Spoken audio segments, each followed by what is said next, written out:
తల్లిదండ్రులు తమ బిడ్డలను అల్లారుముద్దుగా పెంచి పెద్ద చేస్తారు. వారు చిన్నప్పుడు గుండెలపై తంతే మురిసిపోతారు. బుడిబుడి అడుగులు వేస్తుంటే చేయి పట్టి నడిపిస్తారు. వారు పెద్దయ్యాక తమ బాధలు దూరమవుతాయని కలలు కంటారు. అలాగే పెంచి పెద్ద చేసిన కొడుకే తనను అందరి ముందు అవమానిస్తే, ఇష్టం వచ్చినట్లు హింసిస్తే ఆ తల్లి బాధ ఎలా ఉంటుంది? ఆ తల్లి తట్టుకోగలదా?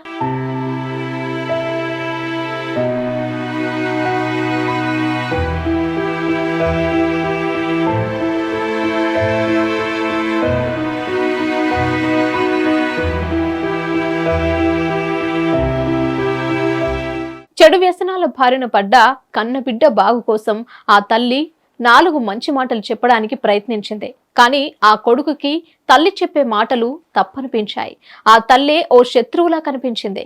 కనీసం ఆ మాటలు విన్నాడా అంటే, అమ్మ చెప్పిన మాట వినలేదు సరికదా, తిరిగి ఆమె మీదనే చేయి చేసుకున్నాడు. ఇష్టం వచ్చినట్లు కొట్టాడు. కొడుకు చేసిన అవమానాన్ని తట్టుకోలేక ఆ తల్లి దారుణ నిర్ణయం తీసుకుంది.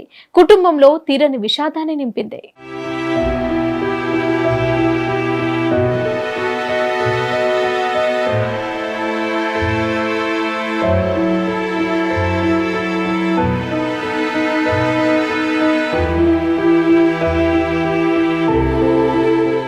తన కన్న కొడుకే తనపై చేయి చేసుకోవడంతో మనస్తాపానికి గురైన ఆ తల్లి మనసు కుంగి కుషించిపోయింది. తీవ్ర మనస్తాపానికి గురైంది. దాంతో దారుణ నిర్ణయం తీసుకుంది. ఇంట్లో ఎవరూ లేని సమయంలో ఉరివేసుకుని ఆత్మహత్యకు పాల్పడింది ఆ తల్లి. ఈ ఘటన యాదాద్రి జిల్లా మోత్కూరులో చోటు చేసుకుంది.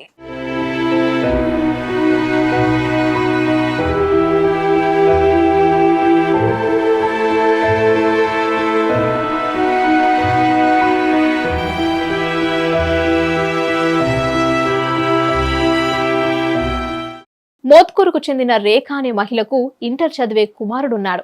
అతని వయసు 17 సంవత్సరాలు. అయితే అతడు హైదరాబాద్ లోని ఓ ప్రైవేటు కాలేజీలో ఇంటర్ చదివేందుకు జాయిన్ అయ్యాడు. అయితే అక్కడ చెడు వ్యసనాలకు అలవాటు పడి ఇంటర్ ఫెయిల్ అయ్యాడు. కొడుకు మీద ఎన్నో ఆశలు పెట్టుకున్న ఆ తల్లి కళ్ళ ముందే కన్నబిడ్డ జీవితం నాశనం అవుతుంటే చూస్తూ తట్టుకోలేకపోయింది. దాంతో కొడుకును మంచి దారిలో పెట్టడానికి అతడికి 4 మంచి మాటలు చెప్పింది.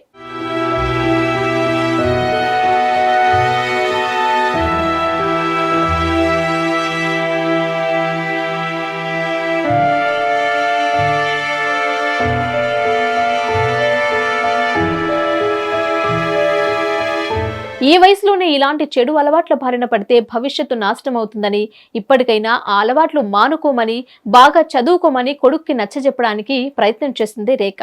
అయితే తల్లి మాటలు ఏమాత్రం రుచించని కొడుకు ఆమెపై కోపోద్రికుడయ్యాడు. అంతటితో ఆగక కన్న తల్లిపై చేయి చేసుకున్నాడు. ఈ ఘటనతో ఆ తల్లి మనసు విలవిలలాడింది. కన్న కొడుకు చేసిన అవమానాన్ని ఆమె జీర్ణించుకోలేకపోయింది. దాంతో దారుణ నిర్ణయం తీసుకుంది. తన నివాసంలోనే ఉరివేసుకుని ఆత్మహత్య చేసుకుంది.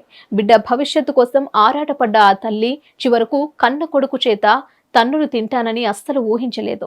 తల్లి తీసుకున్న నిర్ణయంతో ఆ కుటుంబంలో తీవ్ర విషాదం అలుముకుంది.